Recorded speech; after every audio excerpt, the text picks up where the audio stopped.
Hello everyone, good morning. Myself Busari Vishwas, lecturer at Pravara Medical Trust College of Pharmacy, Shevgaon. My subject is pharmacognosy. So my dear student, previous some lecture we discuss about chemical nature of natural drugs. विद्यार्थी मित्रांनो, मागील गेल्या 1 ते 2 लेक्चरपासून आपण फार्माकोग्नोसीमधील जो काही chapter आहे आपला तो chemical nature of natural drugs study करत आहोत. त्याच्यामध्ये आपण आजपर्यंत अल्कोलॉइड्स, त्यानंतर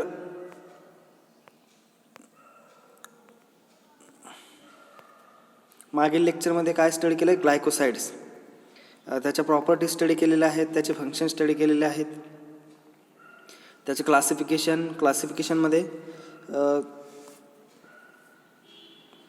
सायनोफोरिक ग्लायकोसाइड्स त्याचे एक्झाम्पल असतील, कार्डियाक ग्लायकोसाइड्स त्याचे एक्झाम्पल असतील, त्यानंतर सॅपोनिन ग्लायकोसाइड्स, आयसोथायोसायनेट ग्लायकोसाइड्स, त्यानंतर फेनॉलिकचे परत सिम्पल फेनॉलिक ग्लायकोसाइड्स, अँथ्रासिन ग्लायकोसाइड्स, त्यानंतर काउमेरिन ग्लायकोसाइड्स, फ्लायवन अँड फ्लावोनाइड्स ग्लायकोसाइड्स आणि अँथ्रोसायनिडिन ग्लायकोसाइड्स इत्यादी स्टडी केलेले आहेत. आता आजच्या लेक्चरमध्ये आपण काय स्टडी करणार आहोत, त्याच्या केमिकल टेस्ट काय आहेत, केमिकल टेस्ट फॉर ग्लायकोसाइड्ससाठी केमिकल टेस्ट काय आहेत. आता फर्स्ट जर टेस्ट आपल्याला पाहिजे ठरली सायनोफोरिक ग्लायकोसाइडसाठी, त्याच्यामध्ये काय केलं जातं, take a powder in a test to add a little water and suspend the piece of sodium picrate above the drug, allow for 30 minutes, then hydrocyanic acid it gets evolved and turns to picrate paper brick red. याच्यामध्ये काय करायचं, powder घ्यायचं, जे drug powder आहे आपलं ते powder घ्यायचं taste ट्यूबमध्ये, त्याच्यामध्ये लिटल क्वांटिटीमध्ये वॉटर ॲड करायचं आणि पीस ऑफ सोडियम पिक्रेट जो आहे तो अबाउ ड्रगमध्ये सस्पेंड करायचा. त्यानंतर काय करायचं, 30 मिनिटासाठी ठेवायचं, अलाव फॉर 30 मिनिट्स, 30 मिनिटासाठी ठेवायचं.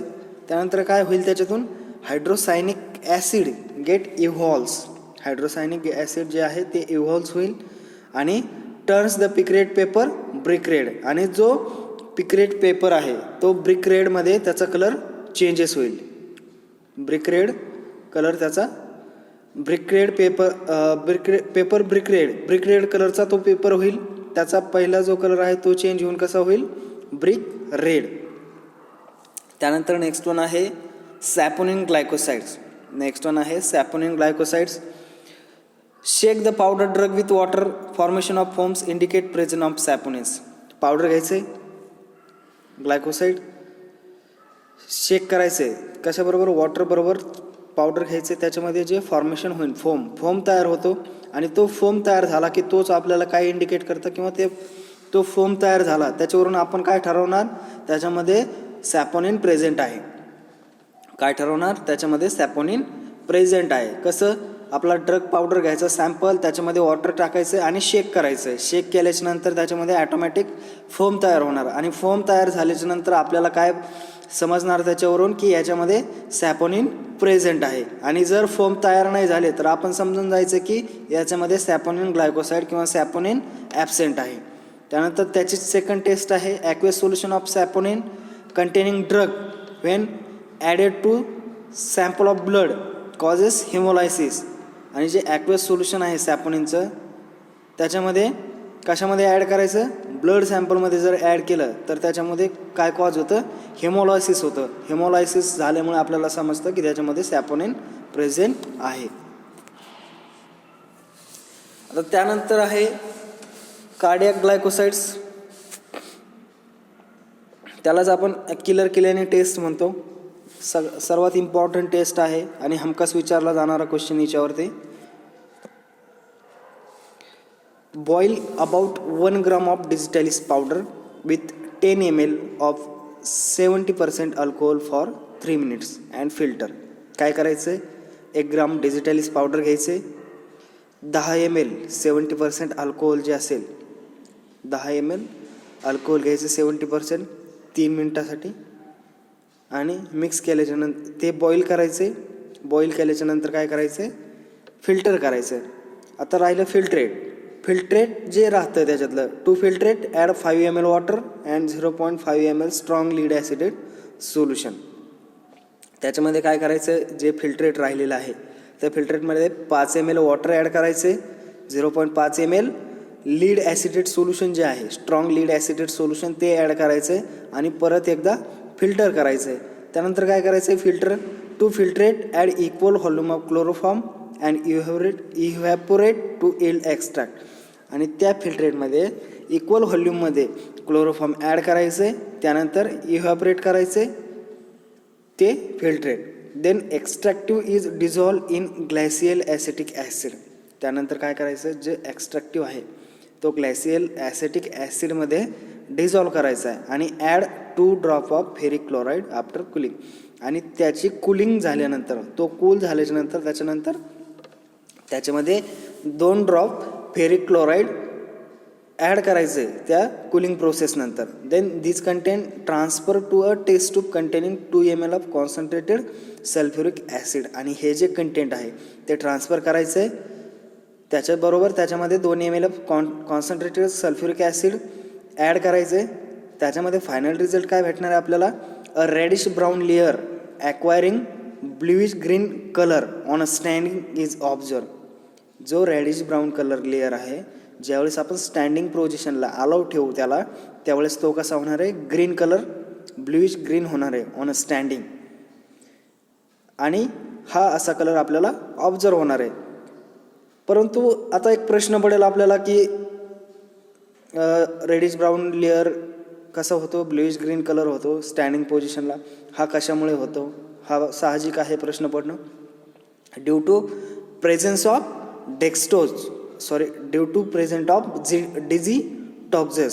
डिझीटॉक्झेस at interface and pale green colour in upper layer due to presence of cardiac glycosides. Cardiac ग्लायकोसाइड्समुळं त्याच्यामध्ये पेल ग्रीन कलर होतो अप्पर लेअरला आणि डिझीटॉक्झेसमुळं हा जो कलर आहे ब्लूइश ग्रीन कलर तो ऑब्झर्व होतो. त्यानंतर आहे आयसोलेशन ऑफ ग्लायकोसाइड्स. त्याच्यामध्ये आहे the finely powder plant part is extracted with water or alcohol in Soxhlet apparatus. Isolation कशा प्रकारे केलं जातं याचं, एक जे सॉक्सलेट ॲपरेटस आहे त्या सॉक्सलेट ॲपरेटसच्या साह्यानं आयसोलेशन केलं जातं ग्लायकोसाइड्सचं. जो फाईनली पावडर आहे आपला प्लांटचा किंवा पार्ट्सपासून एक्स्ट्रॅक्ट करायचा आहे तो वॉटरबरोबर किंवा अल्कोहोलबरोबर सॉक्सलेट ॲपरेटसमध्ये आपण एक्स्ट्रॅक्ट करणार आहोत. The enzyme present in plant tissue are destroyed by heating at a suitable temperature. जे एन्झाईम प्रेझेंट आहेत प्लांट टिश्यूमध्ये ते हिटिंग सुटेबल टेम्परेचरला हिटिंग करून आपण डिस्ट्रॉय करणार. त्यानंतर काय होणार, special care should be taken in case of thermolabile glycosides and they should be extracted at a low temperature. आणि स्पेशल केअर घेणं गरजेचं आहे थर्मोलायबल ग्लायकोसाइड्सच्या केसेसमध्ये. आणि ते एक्स्ट्रॅक्ट कसे केले पाहिजेत, लो टेम्परेचरला त्यांचं एक्स्ट्रॅक्शन केलं पाहिजे. Then non glycosidal impurities are precipitated with lead acetate solution and excess of latter is removed by passing hydrogen sulfide as a gas through extract. Then the concentration of extract given crude glycosides which is further purified using suitable solvent and chromatography according to the chemical nature and properties of glycosides. The next one याच्यामध्ये cardiac glycoside झालंय, सॅपोनिन झालंय.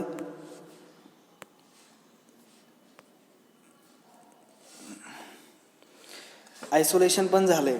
परंतु मला असं वाटतं की taste of अँथ्राक्विनोन ग्लायकोसाइड्स त्याच्यामध्ये आहे एक, ती पण घेऊया आपण. काय करायचं, टेस्ट ऑफ अँथ्राक्विनोन ग्लायकोसाइड्स जर करायची असली अँथ्राक्विनोन ग्लायकोसाइड्स आयडेंटिफिकेशनसाठी, तर काय केलं जातं, boil the powder drug with dilute sulphuric acid. Dilute sulphuric acid बरोबर काय केलं जातं, पावडर ड्रग जो आहे आपला तो बॉईल केला जातो. देन फिल्टर इमिडिएटली, तो फिल्टर करायचा immediately. Then separate the filtrate and cool. आणि जे फिल्ट्रेट आपल्याला फिल्ट्रेशन प्रोसेसनंतर ऑप्टेन झालेलं आहे, मिळालेलं आहे, ते काय करायचं, कूल व्हायला ठेवायचं आहे. आता काय करायचं, नेक्स्ट प्रोसेस काय करायची, मग त्याच्यामध्ये mix the filtrate with water insoluble organic solvent like a benzene, chloroform and carbon tetrachloride. काय करायचं, जे फिल्ट्रेट आहे ते मिक्स करायचं आहे वॉटर इनसोल्युबल जे ऑर्गॅनिक सॉल्व्हंट आहे त्याच्याबरोबर. मग त्याच्यात आपण काय मिक्स करू शकतो, बेन्झिन मिक्स करू शकतो, क्लोरोफॉर्म मिक्स करू शकतो, कार्बन टेट्राक्लोराईड मिक्स करू शकतो. आणि ही प्रोसेस झाल्याच्या नंतर शेक करायचं आहे त्यांना well, shake it well and separate the organic solvent layer. आणि काय करायचं आहे, ऑर्गॅनिक सॉल्व्हंट लेअर जो आलेला असेल तो ऑर्गॅनिक सॉल्व्हंट लेअर सेपरेट करायचा आहे. त्यानंतर प्रोसेस काय आहे, next to the layer of organic solvent add equal quantity of dilute ammonia. आणि त्याच्यावरती जे ऑर्गॅनिक सॉल्व्हंट लेअरची इक्वल क्वांटिटी आहे तेवढ्याच क्वांटिटीमध्ये डायल्यूट अमोनिया त्याच्यामध्ये ॲड करायचा आहे. आणि त्याच्यानंतर फायनल रिझल्ट काय मिळेल आपल्याला अँथ्रॅक्विनॉन ग्लायकोसाइडचा, तर the layer becomes pink and finally red indicating the presence of anthraquinone glycosides. Layer कसा असेल, पहिल्यांदा पिंक असेल आणि फायनली तो कसा होईल, रेड होईल. आणि रेड कलर काय इंडिकेट करतो आपल्याला की त्याच्यामध्ये अँथ्रॅक्विनॉन ग्लायकोसाइड किंवा अँथ्रॅक्विनॉन डेरिव्हेटिव्ह प्रेझेंट आहे. आता नेक्स्ट जो टॉपिक आहे आपला तो आहे टर्पेनॉइड्स. थर्ड वन जो आहे तो काय आहे, टर्पेनॉइड्स. नेक्स्ट आहे टर्पेनॉइड्स. The term terpene represent hydrocarbons C5H8N unit, while the terpenoids including hydrocarbon as well as their oxygenated derivative. त्याच्यामध्ये काय काय इन्क्लूड केलेलं आहे, हायड्रोकार्बन्स त्याचबरोबर ऑक्सिजनेटेड डेरिव्हेटिव्ह त्याच्यामध्ये इन्क्लूड केलेले आहे. आणि त्याचे डेफिनेशन जर बघायची ठरलं आपल्याला तर काय आहे, terpenes can be define as the natural product containing number of isoprene. आणि हे एक नॅचरल प्रोडक्ट आहे, त्याच्यामध्ये आयसोप्रीन युनिट असतात. किती असतात, C5H8N हा त्याचा आयसोप्रीन युनिट त्याच्यामध्ये प्रेझेंट असतात.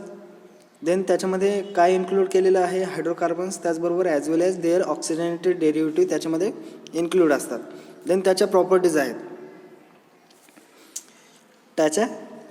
आहेत, टर्पेनॉइड्स कसं आहे, general properties, टर्पेनॉइड्स occur only in the colorless liquid or solid having pleasant smell. Colourless आहे लिक्विड और सॉलिड विथ स्मेल कसा आहे, प्लेझंट स्मेल आहे. देन इन्सोल्युबिलिटी, त्याची सोल्युबिलिटी कशी आहे, इन्सोल्युबल इन वॉटर आहे. त्याचबरोबर सोल्युबल कशात आहे, soluble in alcohol and organic solvent. कशामध्ये सोल्युबल आहे, अल्कोहोलमध्ये सोल्युबल आहे आणि ऑर्गॅनिक सॉल्व्हंटमध्ये सोल्युबल आहे. त्यानंतर आहे most of them optically active, आणि त्यामध्ये बरेचसे कसे असतात, ऑप्टिकली ॲक्टिव्ह असतात. Then oxidise by oxidising agent, oxidise होतात ते किंवा they get oxidise by the oxidising agent. Oxidising एजंटमुळे ते काय होतं, ऑक्सिडाइज होतात.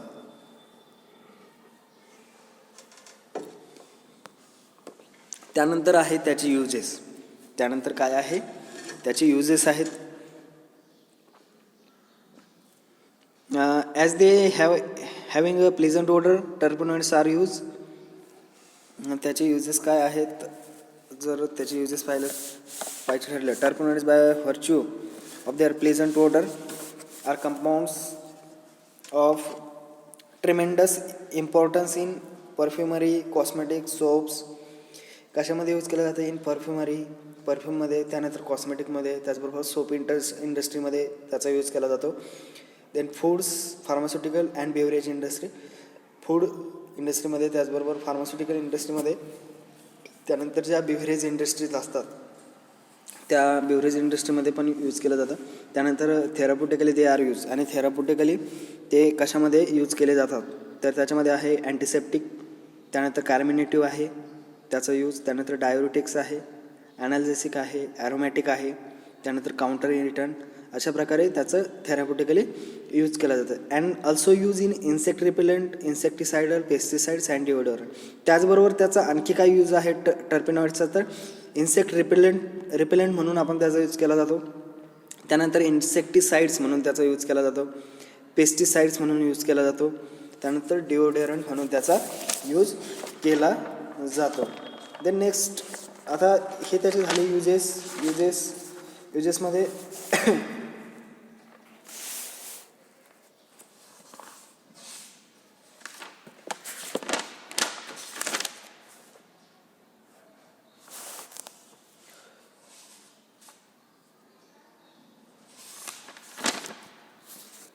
आता अँटीसेप्टिक.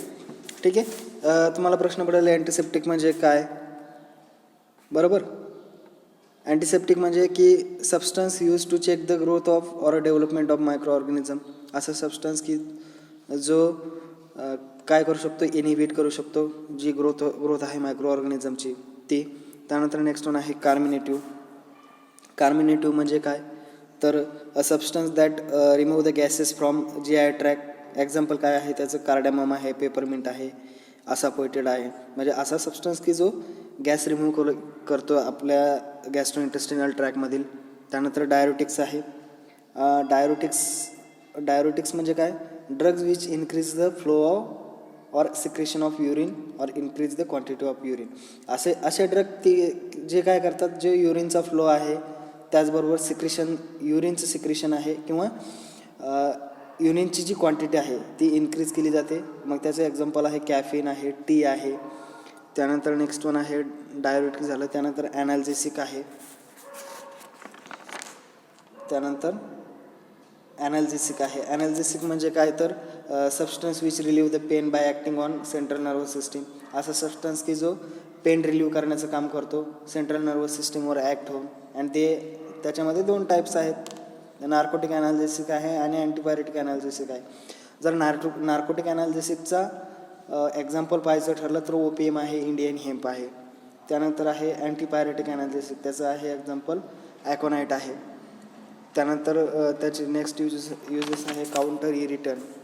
नेक्स्ट आहे काउंटर इरिटन. काउंटर इरिटन म्हणजे काय, तर substance producing superficial and artificial inflammation in order to exercise a good effect of the part of light. त्याचं एक्झाम्पल आहे कॅम्फर आहे, टर्पेंटाईन ऑइल आहे. अशा प्रकारे हे म्हणजे हे त्याचं डेफिनेशन आहे. ॲनाल्जेसिक असेल, ॲरोमॅटिक असेल, अँटीसेप्टिक असेल, कार्मिनेटिव्ह असेल, काउंटर इरिटन आहे. हे तुम्हाला एक्सप्लेन करायला नाही आहेत, परंतु ॲज तुम्हाला जस्ट त्याची इन्फॉर्मेशन असावी म्हणून तुम्हाला त्याचं डेफिनेशन सांगितलेले आहे. त्यानंतर नेक्स्ट वन आहे क्लासिफिकेशन ऑफ टर्पेनॉइड्स. परंतु क्लासिफिकेशन ऑफ टर्पेनॉइड्स स्टडी करण्याआधी आपण फॉलोइंग म्हणजे काही एक्झाम्पल आपण volatile oil along with their टर्पेनॉइड्सचे पाहणार आहोत. मग त्याच्यामध्ये व्होलाटाईल ऑइलमध्ये त्याचे टर्पेनॉइड्स काय प्रेझेंट आहे ते पाहूया. व्होलाटाईल ऑइल जर कॅरावे ऑइल घेतलं तर त्याच्यामध्ये कॅरोन किंवा लिमोनिन ते टर्पेनॉइड्स प्रेझेंट आहे. त्यानंतर सिट्रोनेला, त्याच्यामध्ये ग्रॅन्युओल किंवा सिट्रोनेला त्याच्यामध्ये प्रेझेंट आहे. युकॅलिप्टस ऑइलमध्ये सिनिओल प्रेझेंट आहे. ग्रॅनियम ऑइलमध्ये ग्रॅनिओल प्रेझेंट आहे. पेपरमिंट ऑइलमध्ये मेन्थॉल हे टर्पेनॉइड प्रेझेंट आहे. त्यानंतर जिंजर ऑइलमध्ये झिंजिबेरॉन प्रेझेंट आहे. फनेल ऑइलमध्ये अँथॉल, सँडलवूड ऑइलमध्ये सँटालॉल आणि क्लोव्ह ऑइलमध्ये इजोनॉल. आता नेक्स्ट वन आहे classification. these are classified on the basis of isoprene unit that is the C5H8 they contain. आणि हे जे क्लासिफिकेशन आहे टर्पेनॉइड्सचं ते कशाच्या बेसिसवरती क्लास त्याची पडलेलं आहे, तर जो काही फॉर्म्युला आपण पाहिला होता जो आयसोप्रीन युनिटचा C5H8 आणि N पुढे आहे Nमध्ये मग त्याची क्वांटिटी आहे. मग दे कंटेन फॉलोइंग क्लास. त्याच्यामध्ये फर्स्ट क्लास आहे हेमिटर्पेन. त्याच्यामध्ये नंबर ऑफ आयसोप्रीन युनिट किती असतात 1 C5H8 1 असतात म्हणून C5H8 ॲज इट इज राहील. त्यानंतर मोनोटर्पेन्स त्याच्यामध्ये आयसोप्रीन युनिट असतात 10. मग त्याचं मल्टिप्लिकेशन करायचं. त्याच्यामध्ये C5H8 त्याला मल्टिप्लाय करायचं. 5ला 2ने मल्टिप्लाय केलं किती येतं C10 आणि 8ला 2ने मल्टिप्लाय केलं H16. त्यानंतर सिस्क्विटर्पेन त्याला आयसोप्रीन युनिट किती आहेत 3. मग जसं की गुणाकार केला होता आपण C5 into 2 H8 into 2 त्याप्रमाणे 3ने गुणायचं. C15 येईल, H24 येईल. डायटर्पेनॉइड्स C20 H32, ट्रायटर्पेन्स C30 H48, टेट्राटर्पेन्स C40 H64, पेंटाटर्पेन्स 9 आयसोप्रीन unit त्याच्यामध्ये असतात, C45H72. आणि पॉलिटर्पेन्स त्याच्यामध्ये N number of isoprene unit present असतात, त्याच्यामुळे C5H8N हा त्याचा मॉलिक्युलर फॉर्म्युला असेल. Then depending upon type and number of rings reported terpenoids they are classified into following class. आणि नंबर ऑफ रिंग्स त्याच्यावरून पण त्याचं क्लासिफिकेशन आहे. त्याच्यामध्ये आहे असायक्लिक टर्पोनाइड्स आहे, त्यानंतर मोनोसायक्लिक टर्पोनाइड्स आहे, बायसायक्लिक टर्पोनाइड्स आहे आणि ट्रायसायक्लिक टर्पोनाइड्स त्याच्यामध्ये प्रेझेंट आहे.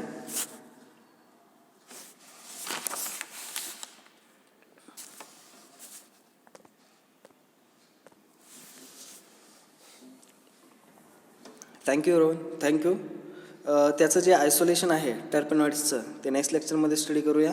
आणि त्याचबरोबर नेक्स्ट लेक्चरमध्ये आपण नेक्स्ट टॉपिकही व्होलटाईल ऑइल जो आहे व्होलटाईल ऑइल स्टडी करूया. Thank you again.